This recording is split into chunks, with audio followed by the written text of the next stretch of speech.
You think that your physical birth was the beginning of your life when really it was a continuation of an eternal spirit. You think that the end of your life is the end when in fact it's just a continuation of your eternal spirit. So we're taught that we are not who we are. We're taught that we are who we are not.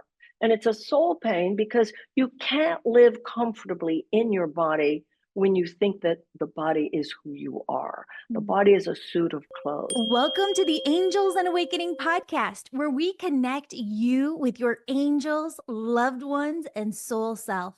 I'm your host and author, Julie Jancis. My journey began when I started hearing my late father before I knew he'd passed. Through my readings, membership, and Angel Reiki School, I help you awaken, heal, and master your unique spiritual gifts. If you feel called to work with me, it's your angels guiding you to discover your soul's highest purpose. Details at theangelmedium.com. Thank you, Earth Angels, for the 5-star reviews. You're entered into a drawing to win a free session. Now let's see what messages your angels have for you today. Hello, beautiful souls. Welcome back to the Angels and Awakening podcast. I'm your host and author, Julie Jancis. And friends, today we have on none other than Marianne Williamson. Friends, you've heard me say before on the podcast that Marianne Williamson's book, A Return to Love, was one of the very first books that I read on my spiritual journey. And so I'm just so excited to have you on today, Marianne. Thank you for being here. Oh, thank you. Thank you, Julie, for having me. You've written a new book, The Mystic Jesus, The Mind of Love, which is so beautiful, which is what I want to dive into today. But I want to start off with this just to address people, because you did run for president, which is such an amazing thing. And no matter what people believe about sides, what I felt is that you really brought a spirituality into a place that hasn't been very spiritual in the past. And you could feel the entire vibration start to shift with your presence just in that arena. So when I put out there to the community that you're going to be on today, somebody said, "Oh, Julie, I'm surprised you're going to have a politician on." And to me, it's not about the politics. You've always been about the spiritual center and bringing people back to that. Well, it's not just that I have been, so has American history. You said there hasn't been much spirituality in American history. I would point to the Great Seal of the United States on the dollar bill. In It God is we the Great trust. Pyramid at Giza. Not just that, that came later. But the Great Seal of the United States is the Great Pyramid at Giza with the capstone returned and the Eye of Horus. Now, the capstone at the Great Pyramid of Giza was removed theoretically thousands of years ago. Nobody knows where it is. Theoretically, it would have fallen off the pyramid. It would be underneath the sands there. They've done all these archaeological digs. One of the theories is that during the decline of the Egyptian civilization, that some Egyptian monks climbed up to the top and they removed it and they buried it somewhere. Now, in the metaphysical tradition, of which the founders were very well aware. You know, in those days, things like astrology, Rosicrucians, et cetera, that was a gentleman's art. The capstone has never been returned, but in the metaphysical tradition, it is said that when humanity is ready to reach its divine potential, the capstone at the pyramids will be dug up from beneath the sands of Egypt, which means from the deep subconscious mind. So our founders, 5 of them, designed the Great Seal of the United States. It has the capstone returned. Anybody can get a dollar bill out and look at this. It has the Eye of Horus, which is really the third eye, the light spreading out from it, because that's what was actually there in order for people to know where the pyramid was when the sun shone a certain way. And underneath, it's written Novus Ordo Seclorum, which means New Order of the Ages. So that's the first thing. The second thing is the very idea of a nation founded on the idea that all men were created equal. The idea that we are endowed by our Creator with inalienable rights of life, liberty, and the pursuit of happiness. The governments are just here to secure those rights. This is an entirely spiritual dispensation here. Ooh. Also, when you look at the history of America, let's take the abolitionists, okay? Now, there were the Black abolitionists and there were the white abolitionists. Among the white abolitionists, the entire movement sprang from the early evangelical churches in New Hampshire. Among the women suffragists, many of them, the leaders, were religious Quakers. And of course, Dr. Martin Luther King, head of the civil rights movement, was a Baptist preacher. So this idea that there hasn't been much spirituality, I would argue the opposite, that this is an aberrational chapter of American history where it's about money, it's about technology, it's about business, and that the spirit has been so leached out of it. I would say I'm the traditional girl here, if that makes I sense. love it. Well, and like I said too, to me, you're such a mentor growing up, reading all of your Thank books, you. A Return to Love. My mom came home with your book when I was in 7th or 8th grade. And I remember seeing A Return to Love, sitting on her night table and being like, okay, what is this about? Um, to me, the mystic Jesus, the mind of love, when I read it, it felt so much like a return to that book and to those Yeah, it's original kind of a teachings. sequel. Yeah. Yes. You talk, and we talk openly here on the podcast about having these mystical experiences. And you kind of open up the book talking about seeing Jesus and maybe not being ready to accept Jesus back into your heart in a way of just like kind of tuning in, but you're seeing faces and you're seeing like the face of Jesus. Can you tell this? Because you'll tell it better than I can repeat it from the book. Well, I'm a student of A Course in Miracles, and The Course in Miracles talks about how it does emanate from the mind of Jesus, but it doesn't make a big deal about that because it's saying this is about how we treat each other, not just what we believe, but what we experience. And so it's not trying to get us to quote unquote believe in Jesus or even believe in God. It's trying to teach us how to practice forgiveness. And in that lies the experience of Jesus, lies the experience of God, lies the experience of the divine. So I was a student of the Course in Miracles. I had no problem with the Jesus aspect, but it's worth pointing out I'm Jewish. So when I first saw the Course in Miracles, I didn't know if this book was for me because the Course does use traditional Christian terms, but it uses them in decidedly non-traditional psychotherapeutic ways. So the Jesus part, I wasn't uncomfortable with. It was neutral for me in a way as a student of the Course in Miracles. But I went through an experience in my life of great pain. And when I was going through this period of grief, I found it very difficult to sleep. And I would sense at the end of my bed, sometimes they use the word shade, a figure. Well, not human, but like somebody was sitting there and it was tall, thin, looking perpendicular, not looking at me, but looking out perpendicular. And I thought, just accompanying me in my grief. I don't know any other way to put it. And I thought, I wonder if that's what that is. It was not a big dramatic thing, but I had a sense of accompaniment in my darkest hour. But then I went through an experience and so I knew I was in trouble and I was seeing a psychiatrist. I'd already been doing the Course in Miracles. So I was working through what was happening. And during that time, I said to God, if you will put my life back together, I'll do whatever you want me to do for the rest of my life. Then I started, as I got better, this sense that somebody was with me, which I assume was Jesus, but I wasn't into some big grandiose about the names. I was already a student of the Course, but I started feeling a little bit like, I'm really glad you were here, but I like enough already. I don't need, I'm sure there are other people you can help. I name in the book, like I was trying to blow off Jesus, like, okay, thank you very much. You can go now. And so I wanted out during that time of my darkness and my agony. All I had was cleaving to God. Cleaving to God was the only way I could take one breath after another. But then as I started to get better, okay, thank you very much. I'm ready to, I'm getting ready to go back. And I went to a party one night. I was living in Houston and it was a big house But the rooms that of the party, I remember, were not that big, because I remember walking into a room. It was kind of like a library. Everybody was very dressed up. And there were these three men talking to one another and looking at each other, standing there like you see, men talking, and they've got glasses in their hands, or they were drinking. Now, this must have been, I always say the Holy Spirit works through your subconscious mind.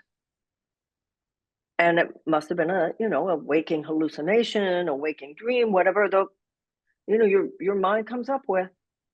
One of the men, he was standing on the left, and he turned around and he looked at me. And it was Jesus. There was just no question who it was. And he looked at me with no affect, no attitude whatsoever. And he said, "I thought we had a deal." So that changed my life. It's I don't interesting. think I've kept up my side perfectly, but I think he recognizes I was going to say recognizes the good intention, but the Course in Miracles says your good intentions are not enough. Your willingness is everything. Yeah, absolutely. While we're on the topic, I've got so many questions about the book, but I just wonder, what is your belief in angels, or what do you believe about The angels? Course in Miracles says angels are the thoughts of God. You wake up in the middle of the night, and often it's in the middle of the night because that's when the plants, and you're told something, you receive it. These days, often people call it a download. Yep. When Mary was told to wake up, go to the roof, it means go into that meditative state. The angel Gabriel told her, and that angel Gabriel, the messenger of God. So the thoughts of God abound. You can talk about these things, you can say, oh, it's just an intuitive hit I got. But also in both Judaism and in Christianity, there's the phrase, the small, still voice for God. Mm-hmm. And the Course does, as I said, actually say angels are the thoughts of God. That's amazing. I love that. I see them as extensions too. That's beautiful. Yeah, of course.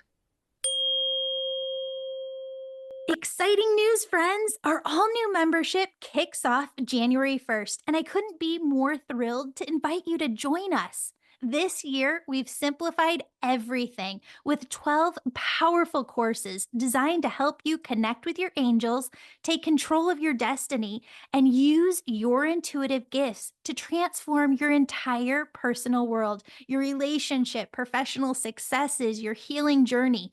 Plus, you'll get live weekly calls with me for hands on guidance and support. Bonus for members, my January course, Manifest Miracles with Aligned Co Creation, is free for you. Perfect for starting off 2025 with aligned miracles. Non members can grab one of the limited paid spots. And for those looking to start their own healing business, join the Angel Reiki School in person this April, or start your journey online January 1st. You're going to learn mediumship, how to be an angel messenger, and energy healing all at once. And as a gift to everyone who listens to this podcast, on December 30th at 7 p.m. Central Time, I'm holding a free healing for you to clear out all of the energy from 2024 and really clear out what's not serving you. And then again on January 1st at noon Central Time, I'm hosting a free 2-hour workshop where you're going to learn how to invite miracles into your 2025 and make this your best year yet. If you're ready to step into a miraculous 2025, sign up for all of this and more at theangelmedium.com/events. That's theangelmedium.com/events. Or email me at julie@theangelmedium.com for more information. I can't wait to spend all of 2025 with you in the Angel membership. Love you, friends. Now back to the show. One of the things that you say in the book, and this is why I wanted to have you on, in healing ourselves, we heal the world. And it's one of the main themes within your book. You talk about soul pain and learned powerlessness. I think that those are amazing terms. Can you describe those a little bit? Okay, throw one at me and I'll take each one in line. Soul pain. We talk a lot about mental health these days, and anxiety and depression and trauma. And I think that we're all traumatized because living in this world is traumatic, because the way of being that dominates this world is so at odds with the true self of who we are. We are love, and we are here to love. And yet our civilizations are not organized around that principle. Probably millions of years, of course, would say, have lived on this planet dominated by a thought system based on fear. And that thought system based on fear tells us that we're separate when in fact we're one. On the level of the body, we're separate, but on the level of spirit, there's no place where I stop and you start. So there's an image that the Course uses that I think speaks to this perfectly. It says, you think it's like you're a sunbeam thinking you're separate from other sunbeams. It's like you're a wave in the ocean thinking you're separate from other waves. Now think about the psychological difference between identifying with the idea of yourself as one wave in the whole ocean versus identifying yourself as one with the ocean. Okay, if I think of myself as only one wave surrounded by this huge ocean, how can I not live in constant fear of annihilation? Constant fear that another wave is going to overwhelm me and I will no longer exist. That's soul pain. It's being in your body, but over identifying with your body. Because on the level of the body, you get it right sometimes, you get it wrong sometimes. People like you sometimes, people don't like you sometimes. You have money sometimes, you don't have money sometimes. And you think that your physical birth was the beginning of your life when really it was a continuation of an eternal spirit. You think that the end of your life is the end when in fact it's just a continuation of your eternal spirit. So we're taught that we are not who we are. We're taught that we are who we are not. And it's a soul pain because you can't live comfortably in your body when you think that the body is who you are. The body is a suit of clothes. That's the underlying soul pain. And it confuses us not only about our identity, it confuses us about who other people are, because everything I just said is true not only of you, but also of everyone else. We're all thinking that our guilt is who we are, when really our eternal innocence behind those mistakes is who we are. And we have no sense of what our purpose is here. Yeah. So we're in pain. It's like we think we're living in a meaningless universe. And until that is corrected, of course we're in pain. Mm. One of the quotes that you say in the book, and I'm paraphrasing here, but you say, just as consistent exercise changes our physical body, consistently choosing to be kind and loving changes our personality. You don't have to have faith in the power of gravity. You simply have to understand gravity. In the same way, you don't have to have faith in the power of love. You simply have to understand love. When we're angry or confused, frustrated or triggered, God does not ask us not to be. God simply asks us to be willing not to be. That just hits your heart. We are living, as I said, in a world that is counter to the truth of the spirit. And we are taught an unnatural way of thinking from the time we're very young, to the point where that which is natural thinking, love, forgiveness, compassion, grace, feels unnatural. And judgment and attack and defense and blame feels natural, right? And from that comes all manner of dysfunction and neurosis and pathology and negative feelings. Mhm. Now, enlightenment is not about suppressing those feelings. It's about unlearning the thoughts that give rise to them, the perspective on the world that gives rise to them. The idea of Jesus here is the idea of an internal guide, an internal teacher, a connecting link between us when we're in our crazy versus us, the truth, the unalterable truth of who we are. So stuff has to come up in order to be released, just like a detox in the physical body. So he says in the Course, I can't take from you what you will not release to me. So real spiritual evolution is not about saying, oh, I'm not angry. I'm not angry. Really, I'm not angry, when you sure as hell are. It's about saying, I am angry, but I am willing not to be. There's a story I tell in the book about something that happened back in the 1980s, a long time ago. And I remember that it was the 1980s because it's a story about my having my acrylic fingernails put on. And I used to go to a woman who used to come to my lectures, I think on Saturday mornings, and I would go to her house and I'm sitting, like at a nail table, and she's got my hand in her hands and she's putting on my nails. She has a few women, like 3 or 4 women who are her friends who are there that day. Okay. Now they're all talking and I'm just listening. I'm just, the girl having my nails done. They're all talking. One of the young women had what seemed to me like a very affected way of speaking. And it was driving me nuts. It was like fingernails on a blackboard. I was like, what is this with this chick? Why is she talking like that? Like, what is it with her? And I just thought it was so affected or so whatever. I can't remember what I thought, but I just very judgmental. Okay. Now I'm sitting here thinking, well, how ironic is this? The woman who's holding my hand sort of thinks I'm beyond this, right? So what does the Course tell you to do? Dear God, I'm having a very judgmental thought. I'm being very judgmental towards this woman, but I am willing. The Course says your good intentions are not enough. Your willingness is everything. I said, I am willing to see this differently. All this is going on in my head. I swear within 5 minutes, maybe it was a little longer, but it seemed right away. One of the other women said to the woman who had such an affected voice, is it true what I heard? They're going to let your father out of prison? Now I'm just listening. This young woman, it was like one of those things you see on television. She and her little brother had basically been held in a dungeon their entire lives. Oh, They had been held in the basement of their home by their father. They had only been rescued when she was about 18 years old, wow. and she didn't know how to talk. Yeah. Here was this woman learning how to talk. Same sound, same voice. 10 minutes before, bringing up in me such judgment.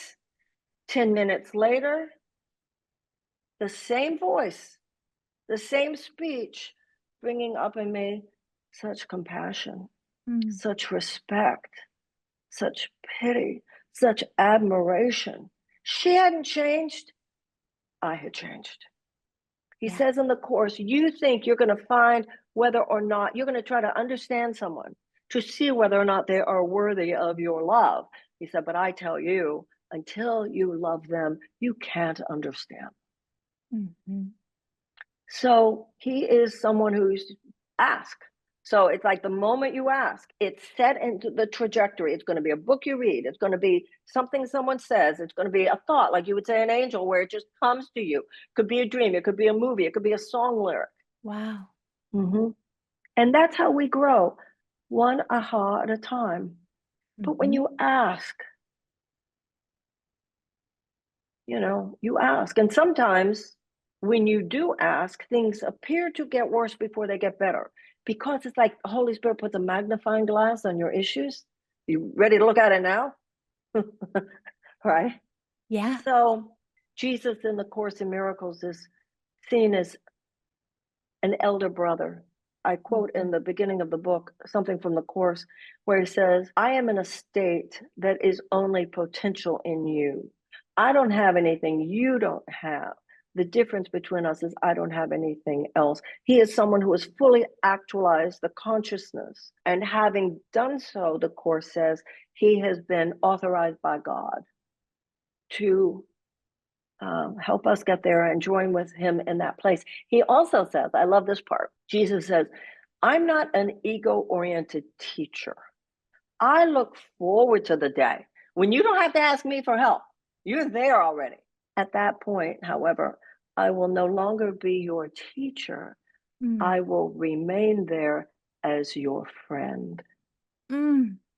I know. Oh my gosh, that's just like I a know. hug for the heart. There are a lot of lines like that in the Course. Like when you make a big mistake, or a small mistake or any mistake, the Course says the miracle you would have had you thought and behaved lovingly The you that could have thought and behaved lovingly is an undeletable file in the computer. You just didn't choose it in that moment to bring it down. The miracle that you could have had you chosen the you that you could be, hold on, are you ready for this? Yeah. Says, is held in trust for you Oh, by the Holy Spirit until you are ready to receive it. I love that. So let's break that down even more for people. I remember reading that in The Mystic Jesus. It's such a powerful line. So here you are, you're going about your life, and there's times where we're not ready yet, or we're processing. We're in the middle of processing something and we're Or we didn't feeling all meditate the that morning, or feels. we get triggered, or Yeah. somebody said something, or we're just in a bitchy mood for whatever reason. Yep. And so you choose maybe the behavior, or you say something, or you do something that isn't what you would have chosen if you were in the present, if you were fully aligned in oneness. Right, right. But the miracle is held in trust for you. So you're allowed to work through your stuff, get yourself to the place where you need to be. And in the present moment, I have so many note cards for you. But But hold on, Julie, I want to yeah, say one thing yeah, there. yeah. This is where something called the atonement comes in. Yes. You have to recognize what you did. Yes. You do. You can't just work through it and get there. You have to admit. So the atonement is you have to go back and realize this result came from my having said this, done this, tweeted this, texted this, emailed this. You have to go back to that moment and get it. And Yeah. then it says in the course along the line of held in trust for you, it says the Holy Spirit will do all consequences of my wrong decision if I will let him. And also when you say you didn't choose, in the Course in Miracles, it makes it clear we're choosing every moment. We're choosing consciously, sometimes we're choosing unconsciously, but every thought we think is a choice. It's either a choice for an open heart, miracles flow forth, or a choice for a closed heart, in which case we're deflecting the miracles that would have otherwise occurred. I want to talk about that. But first, I want to say this because it's one of the most powerful lines, too, in your book. Our crucifixion, which I see as our woundedness or our pain, is never our choice, but our resurrection always is. I mean, that's so powerful. Our crucifixion is never our choice because we're always going to have things that happen, and we're not the chooser of those. We didn't always bring those on ourselves, but how we handle them in our resurrection. So when you really process experiences in life, it's about forgiving others and it's about forgiving ourselves, Yeah. atoning for our own mistakes as well as forgiving others for theirs. Life is complicated and there are nuances and stuff. But the point is, no matter what happens, the Course in Miracles says you were not created to be at the effect of lovelessness in yourself or others. So regardless of the situation, regardless what's happening, regardless who did what, regardless what I did, I am at choice who I choose to be in the space of what's happening. Mhm. Remember, with Jesus, he had someone crucified to his left, crucified to his right. We never heard that they resurrected. Your Mhm. consciousness, while in the midst of the crucifixion, invokes the resurrection. It'll still take 3 days, the symbolic 3 days. You're still going to have to grieve, you're going to have to process, you're going to have to make amends, you're going to have to work through your stuff. That's what those 3 days symbolize. And the resurrection means the return to right mindedness. Mhm. And he says in the Course, I do not need you to join with me in crucifixion. I've done that. We've already risen above that. Join with me in the resurrection. Share my resurrection. Okay? You're going to have to recognize what you did wrong, atone for your mistakes, and you're going to have to find a way to forgive the other people. And if you're willing and you get there, listen to this. This part I love. You ready for this? Yeah. So when the women went 3 days later to claim the body, right? They went to the tomb. 3 days later, get the body. What'd they tell her? He's not here. He's risen. You know what that means? You're not even the same person on the other side of this. Yeah. You can't even find the old you. They couldn't even find the body. That body doesn't exist. You have been molecularly changed.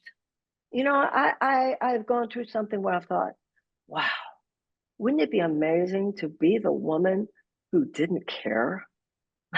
Mhm. Wow, I want to be her. I not only want to be the woman who would never have manifested this, I want to be the woman who, now that it's manifest, I'm cool. Yeah, The that's deepest amazing. well and the knowing love is real. Nothing else exists. So You say in the book, I love how you have the 3 days before the resurrection. It kind of reminds me of when in the book you talk about how you could have saved yourself a lot throughout life if you just would have given it the weekend to think something over instead of making a flash decision. It kind of very, very reminds me of true. that resurrection. Absolutely. Thinking of one of them, all I had, with some people, you can actually say, and in this case, this was someone to whom I could have said, I'd like to pray about this. Would you mind if I take the weekend? Maybe ask you some questions. But even if it's not someone with whom it would be cool to talk that way, just in normal life, I could have said, if I could have the weekend to think about this, I'd appreciate it. Mm, All I had to do. mhm, You don't have to answer right now, mhm. because the voice of the spirit sometimes is sort of hidden under the layers of fear and reaction, and you just need time, pray, think, consult. Mhm. I think Yeah. particularly for women, I think men too. I think everybody's afraid to admit, well, I don't have the answer right now. Until you realize powerful people say that all the time. You know? Yeah. Friends, I'm pausing for 30 seconds because I love, love, love connecting with you and I want to connect with you more. Got a question? Let me answer it for you on the podcast. The link to submit your questions is in the show notes. Also, we need your angel stories. Share your angel stories at theangelmedium.com/contact. And last but not least, leave a 5-star review and you could win a free 20-minute session. Last year, I did 56 free readings for review winners. All links are in the show notes. Thank you for listening. Now, back to the show. I really believe that 2025 is a year that a lot of people are really going to come to the word miracles. If I could give 2025 a word, it would be miracles. Good, And because we need them, girlfriend. yes. But I think that people have a lot of misconceptions about miracles, that miracles only come in the big challenging times of life when we need them, but miracles come every day in multitude of different ways. How do you define miracles? So the Course in Miracles defines it. Thought is the level of cause. What we experience in the world is like projections onto a big screen. So the world as we know it is a realm of effects. Thought is the level of cause. So you can't try to change the effects if you don't change on the level of cause. God created the law of cause and effect. What God creates cannot be altered. So you can't ask God, take away the effects that my thoughts cause. He won't do that. He can't do that, but he can work with you on the level of cause. So the level of cause, the universe is both self-organizing and self-correcting. When you're in the space of love, only intention to love, be love, giving love, receiving love, that's all that's going on here. The universe, it's kind of like in the fairy tales when the young maiden is walking through the woods and all the birds sing around her and all the lambs and the animals come with her because you're in the flow of nature. It could be huge things, it could be tiny things. It's some sign that the universe is unfolding in a way that reflects the love in your mind. It could either be the next best thing to where you already were, or it could be something that corrects where you hadn't been, but because you atoned in your mind, the universe brings it forth.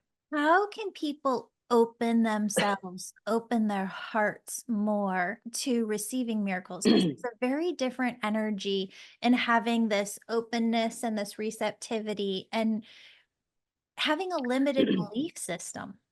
Well, anybody who's listening to your podcast is already in that conversation, right? So we Mhm. already know this. The issue is applying it on a practical basis.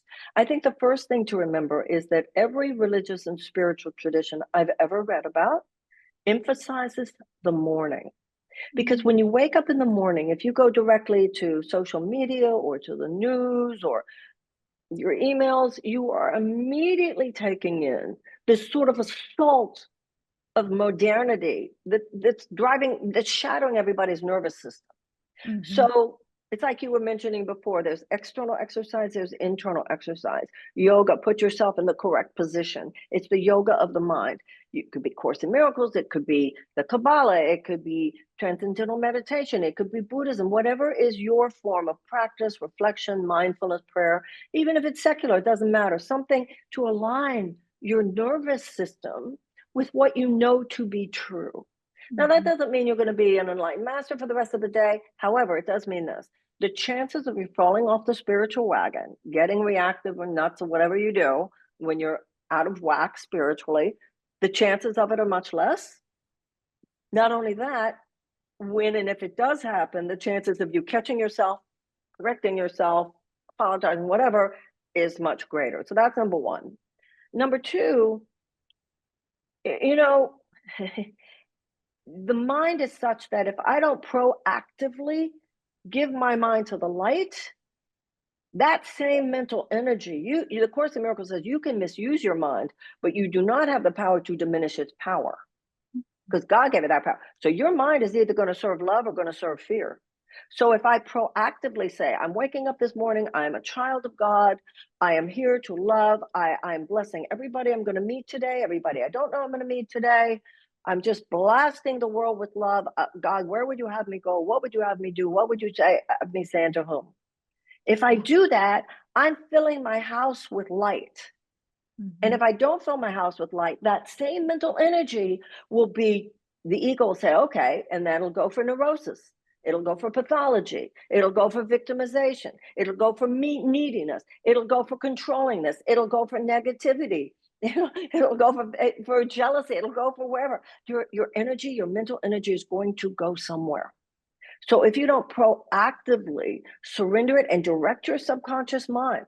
And so, I woke up, I think it was yesterday, and this one person that I've had a difficult time forgiving, but I'm really, really getting there compared to where I was.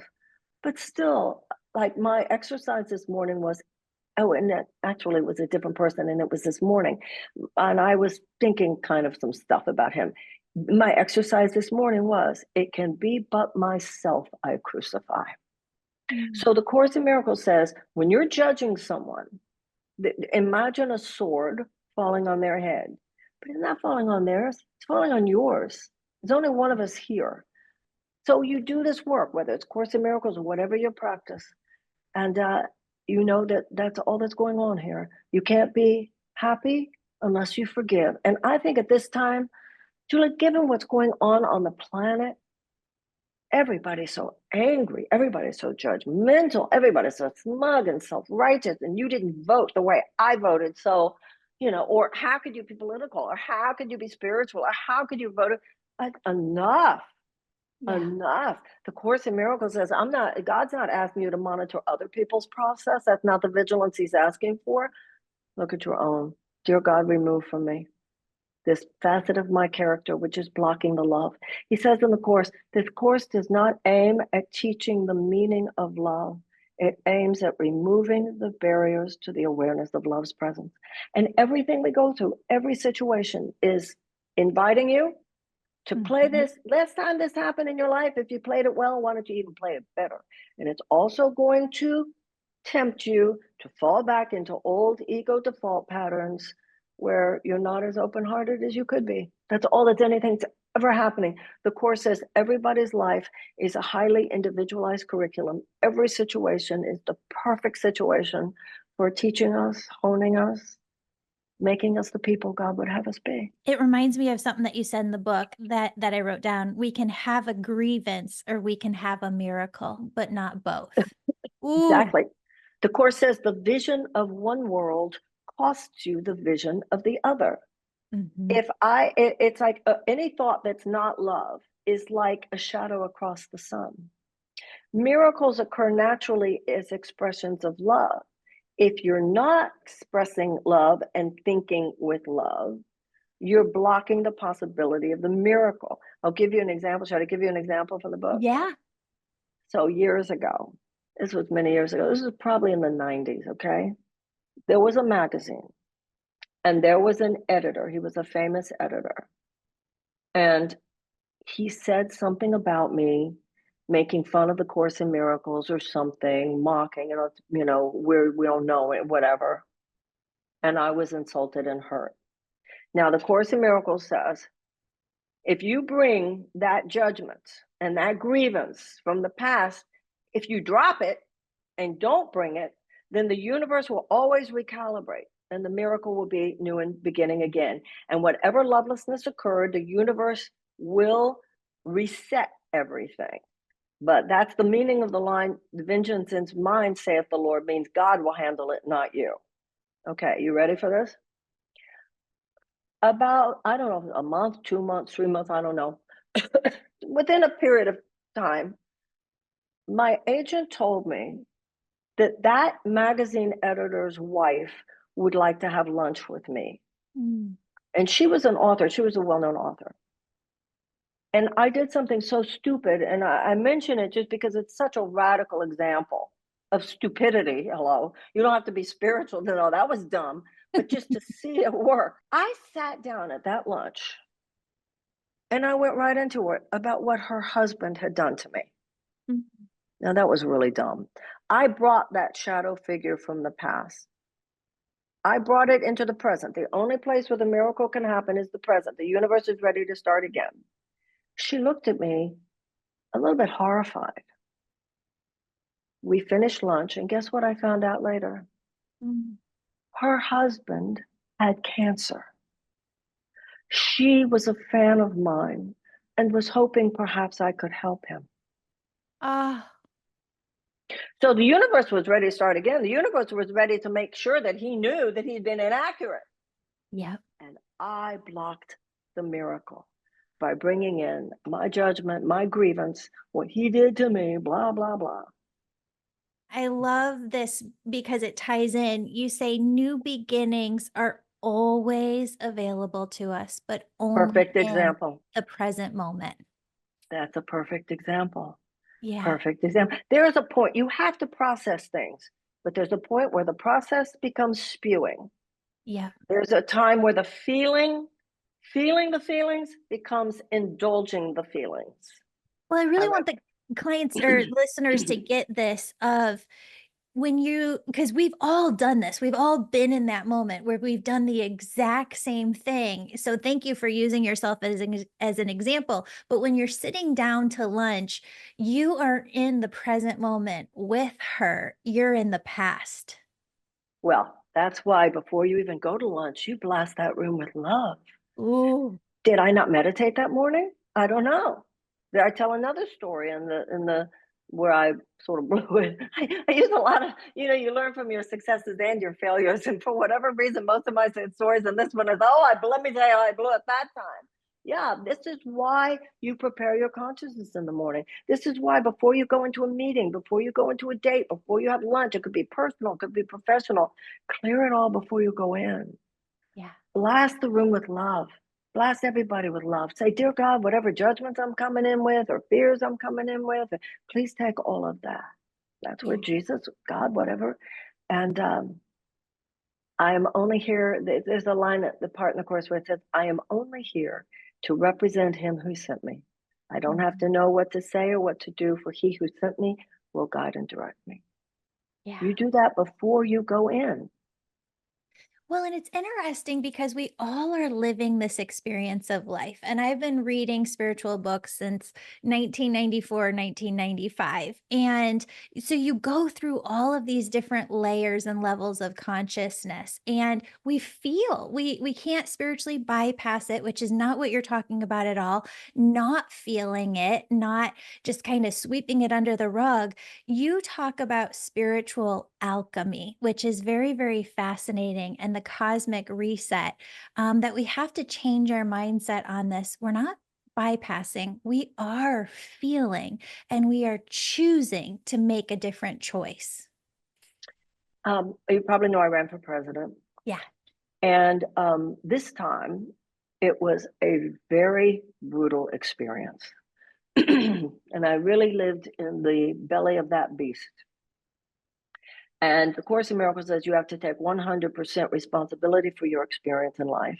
If you do not take 100% experience, then you pay a very high price for that. The price you pay is you won't be able to change your experience. So at the end of all that, I definitely had a lot to process. A lot of people had done me wrong. But even in the cases where they'd done me wrong, in some of them, why did you even let them in the room? If some of them, yes, but if you had been more sophisticated at this or that, whatever, I had much to process. Mm-hmm. I was very aware, Marianne, if you don't do this, you will be an angry, bitter, pathetic old woman. Process or run for president? Process. Okay. If you don't do the work, if you don't allow yourself to grieve, if you don't process it, I wrote a book called Tears to Triumph Mm-hmm. about what Buddha has to say, what the Old Testament has to say, what the New Testament, there's that 3 days between the crucifixion and the resurrection is the Yeah. same symbolism as the 40 years in the desert in the Old Testament. So you have this period of time. And I opened the book Tears to Triumph with a quote from Rilke: let me not squander the hour of my pain. Periods of sorrow, of agony, of grief, getting over brutal experiences is also sacred. It's what used to be called the dark night of the soul. Mm-hmm. And you can become an artist at that.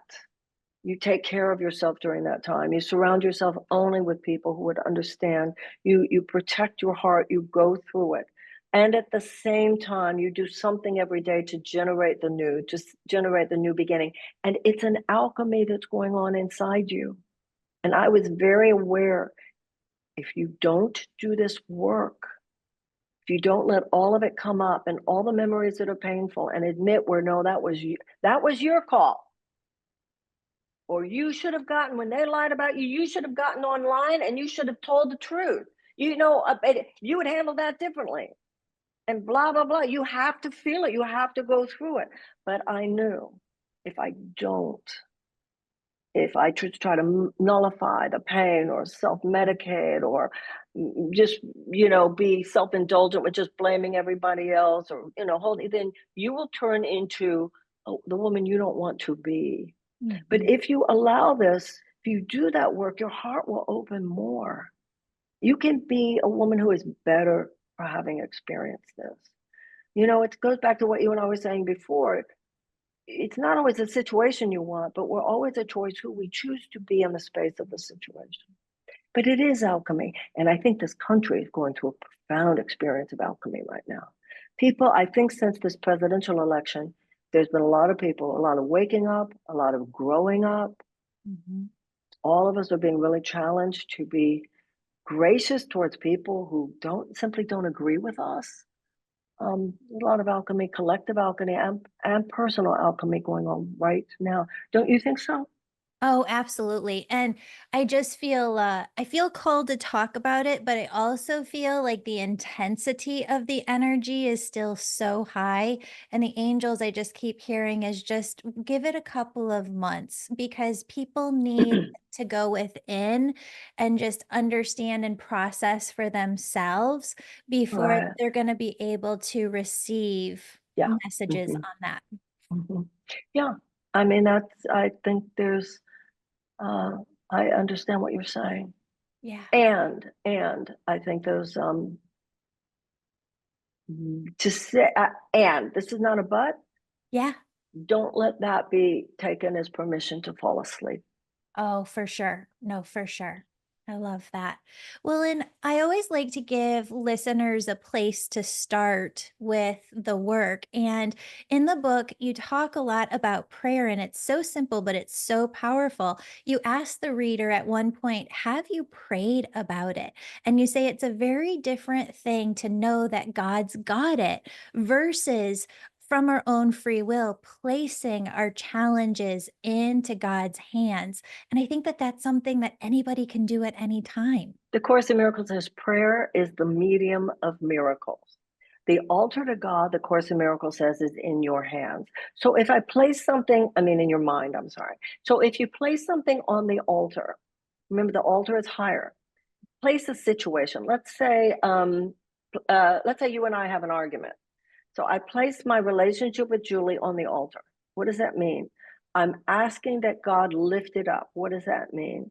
I'm praying that I see only the innocence in her and she see only the innocence in me. I'm asking that I see the only innocence in myself and that she see only the innocence in herself. I'm asking that a great wave of forgiveness wash us clean. Mm. Now, the Course in Miracles says that the very fact we met means that we are destined to reconcile. But how long that takes could be lifetimes. But Yeah. to pray about it means, no, I want to direct a sense. I'd like a healing now. I love it. Oh, the mystic Jesus, the mind of love. It's amazing. Marianne, tell everybody where they can get the book, where they can find you. The book is at bookstores, it's online, that kind of thing, wherever you buy books. You can go to my website, marianne.com, and see more about the book, more about my classes. Please sign the mailing list. I'm also doing a seminar on December 15th on a metaphysical Christmas, which I'd love to invite you to. So yeah, I'm pretty easy to find, marianne.com. I You think how know, old I have to be to have marianne.com, by the way. that's amazing. I know, you had to been around at the beginning. Well, and we've got a big listenership here in Chicagoland. You're actually going to Yes, be in yes, Chicago. yes. This is airing on a Monday. You're going to be in on Saturday. Yeah, is that right? So December 7th, yes, Saturday, December 7th at the altar from 2 to 5. And if you go to marianne.com under the events section, you can see all the information. We'll put that link in the show notes so that Thank everybody you. can join us. And I'll be there too. I can't wait to give you a big hug. You too. I look forward to meeting you in person. Thank you. You too. If this podcast aligns with you and you feel called to work with me, thank you. Your support keeps this angel podcast alive. Here are 3 ways to work with me. Book a session with me to hear directly from your angels and loved ones. Or my angel membership helps you connect with your angels, embrace your purpose, and build unshakable confidence. Like learning to read or ride a bike, you're going to gain skills that last forever, knowing who you are, why you're here, and direction that lasts a lifetime. Or my Angel Reiki School offers certification in mediumship, energy healing, and angel messaging, while showing you how to master your gifts and start a successful spiritual business. Now, I want you to pause, tune in, connect with your angels, maybe take a deep breath, and ask them, how can I serve as an earth angel today? What guidance do you have for me right now? How will you let me know you're near? And allow your angels to support you all day. Friends, I'll see you at the Angels and Awakening podcast here every Monday and Thursday. And thank you for listening. You're my angel.